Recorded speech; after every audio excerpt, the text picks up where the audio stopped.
Vice President Kamala Harris is calling Israel out, demanding an immediate ceasefire in Gaza. She's meeting with Israeli War Cabinet member Benny Gantz today after saying the fighting is causing people in Gaza to starve. The Israeli government must do more to significantly increase the flow of aid. No excuses.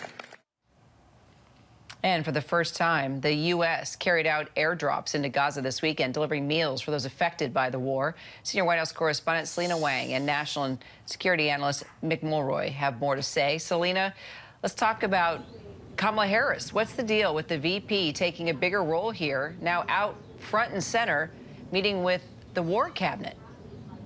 Yeah, Kira, well, this meeting with Benny Gantz, who's a senior member of the Israeli War Cabinet, it's also significant because he is a key political rival of Israeli Prime Minister Benjamin Netanyahu. So we know that during this meeting, they'll be discussing getting more aid into Gaza, negotiating that 6-week ceasefire deal in exchange for getting hostages out. But also, this meeting could serve as a strong signal to Israeli Prime Minister Benjamin Netanyahu. Now, this meeting, it comes after Vice President Kamala Harris made some of the most forceful comments that the Biden administration has made yet on the scale of the catastrophic human suffering in Gaza. She said there are no excuses. She's amping the pressure on Israel, saying something needs to change. Take a listen to what else she said. And given the immense scale of suffering in Gaza, there must be an immediate ceasefire. For at least the next 6 weeks, which is what is currently on the table. Kira, she's not announcing any new policy changes there, but the way she's saying it, the urgency, the frustration in her voice, that is more forceful than what we've heard before. And just moments ago, the vice president was asked whether or not her comment signals any disagreement with the president. She shot that down very quickly, saying they are on the same page. And Kira, on Friday, I asked the president if he was still confident in his previous assessment that there would be a ceasefire deal negotiated by Monday, which is today. He had said on Friday that he's still hopeful, but it's not there yet, and nothing's over until it's over, Kira. So, Mick, the White House clearly putting more pressure on the Israeli government here to try and create change. But how will this impact the ongoing hostage negotiations?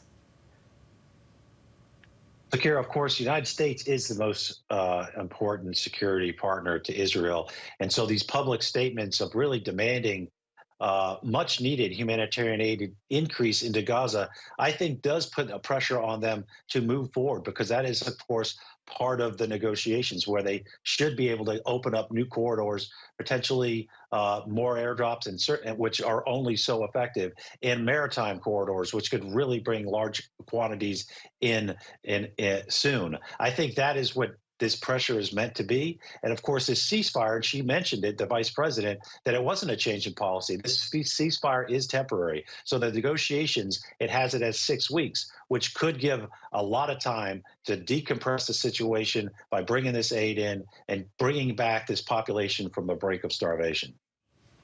So, Selena, let's talk about how effective the airdrop of aid into Gaza was, and will it continue? Yeah, Kira, well, the administration says 3 planes over the weekend dropped about 38,000 meals into Gaza, and that this is just the start of a sustained effort. We should expect to see more in the coming days. But Mick referenced this has limited efficacy. The White House has been cleared that it is still more efficient to deliver aid at scale through land crossings, and this is just a supplement to that. And that, in addition to this, they're looking at crossings by sea. But again, all of this is just a supplement to the much needed aid that needs to get through land. And the White House also making clear here that the only way to dramatically change the situation here and get civilians the much needed aid is for that temporary ceasefire to be negotiated.